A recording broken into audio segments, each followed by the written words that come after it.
आगे बढ़ने से पहले हम बात कर लेते हैं यूपी ट्रिपल एससी की बेस्ट बुक के बारे में, जो पैट एग्जाम के लिए इंपॉर्टेंट है, जो कि चक्षु पब्लिकेशन की पुस्तक है। तो पैट एग्जाम 2022 अगर आप देने जा रहे हैं तो ये बुक आप जरूर लीजिएगा, क्योंकि इसमें आपको मैं बता दूं क्या क्या है। इसकी खास बात यह है कि इसमें 2200 से अधिक महत्वपूर्ण बहुविकल्पीय प्रश्न आपको मिल जाएंगे, वो भी एक्सप्लेन करे हुए, ठीक है। और सॉल्व पेपर इसमें आपको मिलेंगे 2, जो कि लेटेस्ट हैं। ये बुक आपको कुछ इस तरह से दिखाई देगी। यहाँ पर सबसे पहले यहाँ पर इसका पाठ्यक्रम है। पाठ्यक्रम में जो भी इतिहास, सामान्य विज्ञान, भारतीय राष्ट्रीय आंदोलन, तो इतिहास का यहाँ पर है। उसके बाद यहाँ पर सामान्य विज्ञान, अंकगणित, हिंदी, अंग्रेजी, जितने भी इसमें सब्जेक्ट हैं वो सब आपको यहाँ पर सिलेबस में मिल जाएंगे और इनको डीपली इसमें समझाया भी गया है। तो इतिहास के जितने भी टॉपिक हैं, अर्थव्यवस्था, वर्गमूल, हिंदी के और इंग्लिश के जितने भी टॉपिक है, औसत, वर्गमूल, बहुत ही शॉर्ट ट्रिक से इसमें बताया गया है। और यहाँ पर लोकोक्ति, मुहावरे, हिंदी और इंग्लिश ग्रामर भी इसमें इंक्लूडेड है। उसके बाद इसमें कुछ सैंपल पेपर्स भी दिए हुए हैं। सैंपल पेपर्स इस तरह के हैं, ये 2021 का है, ठीक है। अभी 2 बार एग्जाम हुआ है, तो ये सैंपल पेपर भी इसमें बहुत सारे अवेलेबल हैं। तो काफ़ी सारे इसमें सैंपल पेपर्स हैं। और आपको एक बात बता दूं, अगर आप इसकी गाइड खरीदना चाहते हैं तो इसकी गाइड भी अवेलेबल है चक्षु प्रकाशन की, और इसके जो प्रैक्टिस सेट हैं पैट के वो भी इसमें अवेलेबल हैं। तो आप इसको नीचे डिस्क्रिप्शन में लिंक है, वहां से खरीद सकते हैं, अमेजोन या फ्लिपकार्ट से। तो आज की क्लास में हम जो चैप्टर नंबर 6 है उसके अति लघु उत्तरीय प्रश्न हल करने वाले हैं। अति लघु उत्तरीय में थोड़े थ्योरेटिकल क्वेश्चन भी हैं और यहाँ पर मैथमेटिकल मतलब न्यूमेरिकल क्वेश्चन भी हैं। ये आपको करने हैं आज। और पिछली क्लास में हमने इसके बहुविकल्पी कराए थे, अगर आपने नहीं देखे तो जाकर देख लीजिएगा, प्लेलिस्ट में लिंक है। तो अति लघु की हम बात करते हैं। पहला क्वेश्चन क्या है? पहला क्वेश्चन है समीकरण किसे कहते हैं, ठीक है। पहला क्वेश्चन है समीकरण किसे कहते हैं। तो जब बीजीय समता का संबंध जो है वो ज्ञात और अज्ञात राशि के बीच में हो तो ऐसी समता को हम समीकरण कहते हैं। लिखते हैं इसको। जब बीजीय समता का संबंध ज्ञात तथा अज्ञात राशि के बीच हो तो ऐसी समता को समीकरण कहते हैं। जैसे यहाँ पर x है प्लस 5 है, यहाँ पर 7 है, तो ये जो संबंध है ये ज्ञात है, ठीक है, और ये अज्ञात है। 5 जो है हमें नहीं पता है, x हमें नहीं पता है। क्वेश्चन नंबर 2, समीकरण के हल से क्या आशय है? समीकरण के हल से क्या आशय है? तो समीकरण का हल क्या होता है? चर का वह मान जिससे समीकरण संतुष्ट हो जाती है। चर का वह मान जिससे समीकरण संतुष्ट हो जाती है। उसका मतलब क्या होता है? ये हो गया हमारा समीकरण का हल। जैसे कि मान लो यहाँ पर x प्लस 5 है, ठीक है, x प्लस 5 है, यहाँ पर x प्लस 5 बराबर 7 है। तो x में हम क्या मान रखें कि इसका मान जो है वो इसके बराबर आ जाए, ठीक है। तो x बराबर 7 में 5 गए 5, तो x बराबर 2, मतलब x का मान 2 आ गया। अगर हम यहाँ पर 2 रखें, यहाँ पर 2 रखो, 2 प्लस 5 बराबर 7 होता है, 7 ही आ गया, तो ये संतुष्ट हो गई। तो इसको ही हम इसका समीकरण का हल कहते हैं। कथन से क्या तात्पर्य है? कथन क्या होते हैं? कथन वे वाक्य होते हैं जो सत्य या असत्य सुनिश्चित कराते हैं। वे वाक्य जो सत्य तथा असत्य को सुनिश्चित कराएं, ठीक है, कथन कहलाते हैं। जैसे 2 बड़ा है 1 से, तो ये हमारे कथन है गणित की भाषा में, ठीक है। इसने सत्य को सुनिश्चित कराया कि भाई 2 जो है वो 1 से बड़ा है। उसके बाद क्वेश्चन नंबर 4। क्वेश्चन नंबर 4 में क्या कहा गया है? क्वेश्चन नंबर 4 है सर्वसमीका किसे कहते हैं? सर्वसमीका किसे कहते हैं? तो सर्वसमीका जो है वो मान लो कोई आपके पास सर्वसमीका है, कोई आपके पास बीजीय समता है, बीजीय व्यंजक है, अगर वो x के या चर के किसी भी मान से संतुष्ट हो जाए दोनों तरफ तो उसको हम सर्वसमीका कहते हैं। गणित की भाषा में हम इसको किस तरह से लिखेंगे परिभाषा सर्वसमीका की?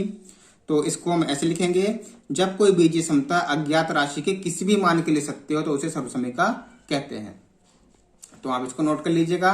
जब कोई बीजीय समता अज्ञात राशि के किसी भी मान के ले सकते हो तो उसे सर्वसमीका कहते हैं। जो इससे अगले क्वेश्चन है 2-3, उसमें इसको प्रूफ के साथ बताएंगे लघु उत्तरीय में, ठीक है। उसके बाद क्वेश्चन नंबर 6, गणितीय जांच से 5, समीकरण तथा सर्वसमीका में प्रमुख अंतर क्या है। इसको लिखेंगे,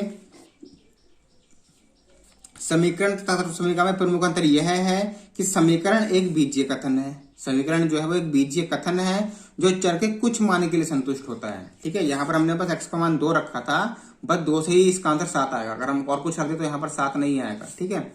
और सर्वसमीका एक ऐसा बीजीय व्यंजक है, कथन है, जो प्रत्येक मान के लिए सत्य होता है। उसमें कुछ भी रख दो x का मान तो दोनों तरफ बराबर हो जाएगा। यह आपका हो गया 5वां क्वेश्चन। उसका 6ठा क्वेश्चन है, गणितीय जांच से क्या तात्पर्य है। गणितीय जांच क्या होती है।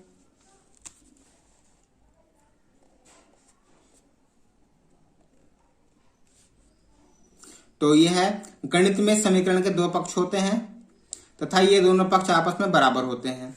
समीकरण के ये दोनों पक्ष आपस में बराबर हैं या नहीं। मान लो गणित में आपके 2 पक्ष हैं भाई, एक ये है x+5 बराबर में और एक 7 है, तो ये दोनों बराबर हैं या नहीं, ठीक है। ये दोनों आपस में बराबर हैं या नहीं, इसको पता लगाने की प्रक्रिया को हम गणितीय जांच कहते हैं। मान लो हम इसको हल करेंगे, 2 आ गया, इधर का मान 7 आ गया और इधर का मान 7 है, तो इसको हम गणितीय जांच कहते हैं। उतार लीजिएगा इसको। उसका क्वेश्चन नंबर 7, क्वेश्चन नंबर 7 है, x-1 बराबर 0 को हल कीजिए। x-1 बराबर 0 को हमें हल करना है, तो हम क्या करेंगे, x का मान निकालेंगे, x को इधर छोड़ो अकेला, बराबर 0, एक माइनस का इधर है, इसको उधर लेके जाओ, तो x बराबर 0 में 1 जोड़ा, 1 आंसर आ जाएगा इसका 7वें का। इस तरह से करना है। क्वेश्चन नंबर 8, क्वेश्चन नंबर 8 है, समीकरण x-9 बराबर 3 को हल कीजिएगा। ये भी ऐसा ही है, x-9 बराबर 3, तो x को अकेला छोड़ो, बराबर के इधर 3 ऐसे लिखो, 9 बराबर के इधर है, इसको उधर लेके जाओ, लेकिन ये माइनस में है तो ये प्लस में हो जाएगा। तो x बराबर 9 और 3 12 आंसर इसका आ जाएगा। उसके बाद क्वेश्चन नंबर 9, क्वेश्चन नंबर 9 है, x+1 बराबर 0 को हल कीजिएगा। क्वेश्चन नंबर 9, x+1 बराबर 0। क्वेश्चन नंबर 9 जो है वो इसके जैसा है, लेकिन यहाँ पर माइनस है, यहाँ पर प्लस है, तो क्या होगा, x को हम उधर लेके जाएंगे 0। अब एक प्लस का है तो एक माइनस का होगा, 0 में से 1 घटाएंगे नहीं जाएगा, 1 में 0 घटाएंगे तो 1 आ जाएगा, लेकिन जो बड़ा है उसका चिन्ह आएगा माइनस। ये 1 बड़ा है ना, तो इसका चिन्ह क्या है, माइनस, माइनस का 1, इसका आंसर आ जाएगा। उसके बाद क्वेश्चन नंबर 10 है, 9p बराबर 18 को कथन के रूप में लिखिए, ठीक है। 9p बराबर 18 को कथन के रूप में लिखिए। 9p बराबर 18, तो इसको हम कैसे लिखेंगे भाई, बीच में किसका निशान है, गुणा का निशान है, तो इसको हम लिखेंगे p का 9 गुना 18 है, ठीक है। मतलब p का 9 गुना करो तो 18 हमें प्राप्त होगा, ये इसका आंसर कथन लिखना था। उसका 11वां क्वेश्चन है, x-1 बराबर 5 को हल कीजिए।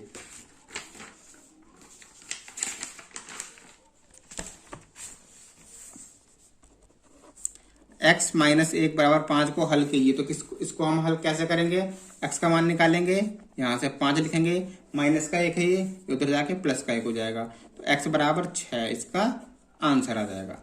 उसके बाद क्वेश्चन नंबर 12, समीकरण 2x + 5 बराबर 13 को हल कीजिए। अभी आपको करना है, थोड़ा बड़ा सवाल है इनसे, तो कैसे करेंगे।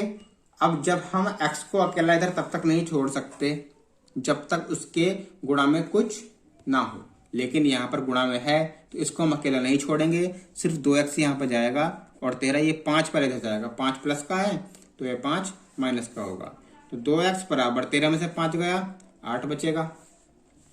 अब x बराबर 8, 2 गुणा में है तो ये 2 बटे में आएगा, तो 1 कम 2, 2 चौक 8, तो x बराबर आंसर आ जाएगा 4। 12 क्वेश्चन हो गए। क्वेश्चन नंबर 13 है, x + 6 बराबर 2।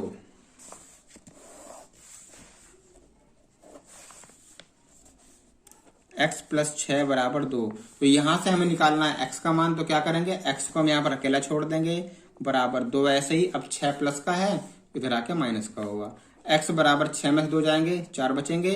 भाई ये प्लस का है, माइनस का तो घटा दिए, लेकिन निशान वो आएगा जो बड़ा होगा, 6 बड़ा है तो 6 का निशान माइनस है, माइनस आ जाएगा, x का मान आ गया यहाँ से -4।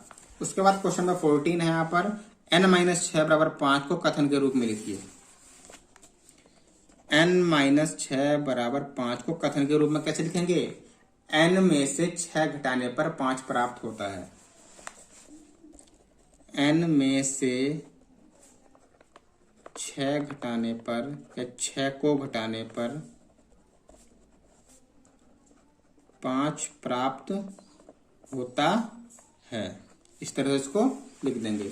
उसके बाद 15वां क्वेश्चन क्या है? क्वेश्चन नंबर 15 में है किसी संख्या के 4 गुने में से 3 घटाएं तो 5 प्राप्त होता है। अच्छा जी, इसे समीकरण के रूप में लिखिए, मतलब ये कथन में लिखा हुआ है। तो किसी संख्या के 4 गुने में से 3 घटाओ। भाई कोई संख्या x मान लो, ठीक है, माना कोई संख्या x है, तो किसी संख्या के 4 गुने में से, इसके 4 गुने में से घटाओ, ठीक है, इसका x का 4 गुने में से 3 घटाएं तो 5 प्राप्त होता है। 3 घटाएंगे प्राप्त होने के लिए बराबर, और ये 5। उसके बाद क्वेश्चन नंबर 16 में कहा गया है 9 + 6 बराबर 15 कथन में सत्य तथा असत्य बताइए। 9 + 6 बराबर 15, तो 9 + 6 बराबर 15, इसमें सत्य या असत्य है? ये सत्य है या असत्य है? तो इसको LHS करेंगे पहले। LHS हमारा क्या है? 9 + 6, 9 और 6 15, और RHS कितना है? ये 15 है। 15 आ गए, तो LHS बराबर RHS S, तो लिख देंगे सत्य है। इस तरह से हमारे अति लघु उत्तरीय प्रश्न कंप्लीट हुए।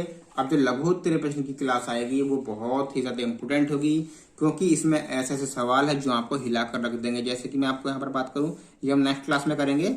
जैसे कि यहाँ पर क्वेश्चन है 8वां, 9वां, 10वां, 11वां, ठीक है। क्वेश्चन नंबर 8 से लेकर के यहाँ तक सभी थोड़े हैवी सवाल है, तो ये आपको बहुत ही ज्यादा इंपॉर्टेंट है और जरूर देखने होंगे। तो मिलते हैं नेक्स्ट क्लास में। थैंक यू, जय हिंद।